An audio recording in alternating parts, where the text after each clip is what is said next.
Well, as you can see, I'm outside today to film this little message to you. This is on Friday, March 6th, and it happens that this is a great day to be outside. Now, by the time you view this, it might feel like winter again, but at least we've had this little taste of spring. And if you've read some of the things that I have written in newsletters over the years, then you know that as soon as it gets warm, I was outside in my garden yesterday. I took a few hours off yesterday afternoon so that I could go and rake all of the leaves off of my flower gardens. It's interesting because I've always felt that ministry and gardening have a lot in common. Think of this, for instance. Whenever you move into a new house, you kind of inherit what the last person and the last person and the last person left there for you in terms of gardening. For instance, when my husband and I moved into the manse in Williamsburg, Iowa 25 years ago, we inherited the garden that was there.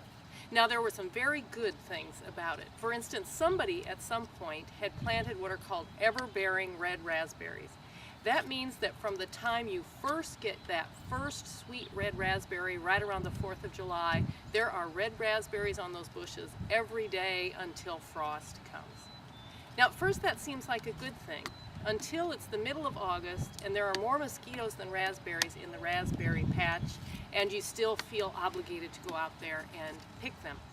We had to deal with what someone else had left behind and figure out how we could use it to our best advantage.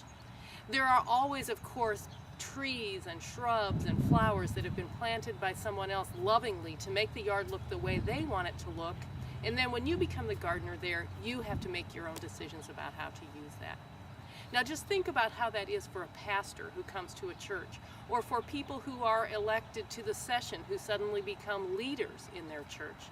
They inherit everything that everyone else has left behind, and it becomes their responsibility to figure out how to use it to its best advantage and to build on what has gone before. Or think about the fact that you really need to work hard to make a garden function the way it should. If you plant vegetables, like I used to do but haven't done for a couple of decades, then you have to know where to plant those vegetables and when to plant them and how you can make that garden produce what you need it to produce. For instance, you don't want to plant corn on the west side of the other things in your garden because the corn will grow up and it will create shade, and most vegetables and herbs and other things you would grow in that garden need sun. You need to know that before you plant the things in your garden. You also need to know that when you put in all those little tiny carrot seeds in that row, you're going to have to go back out in a few weeks and thin that row out. You have to go out and take some of those plants out. Well, ministry is a lot like that too. We kind of have all of the raw materials we need when we work with churches and try to figure out how to tell the good news through the ministry of that church, but it takes hard work to figure out exactly how to use the resources that God has provided for us there. And we have to study and change and make decisions about how to go forward. Change is also an interesting thing in a garden. When my husband and I moved to the house where we live now in Peoria, there were some huge trees in the yard. So it was a shade garden when we got there. But those trees were dying, and we have had, I think, either 3 or 4 trees taken down, including a huge maple tree. So since I moved to that house, it has gone from being a shade garden to being a sun garden, and I've had to adjust, just as we have to adjust as things change, as we are kind of the gardeners, the leaders in our congregations. But the thing that I think has the most to do with the relationship between gardening and ministry is the fact that I can read all of the gardening books there are. I can go and spend hours at the nursery where I pick out my plants. I can plan things out. I can hoe, I can rake, I can fertilize, I can water. But I cannot make the plants grow.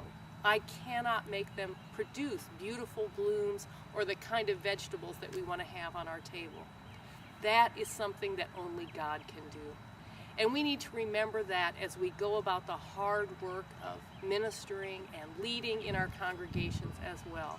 The change that comes in people's hearts, the way that people come to understand that God loves them through Jesus Christ, is something for which we can prepare them, but we can't make it happen.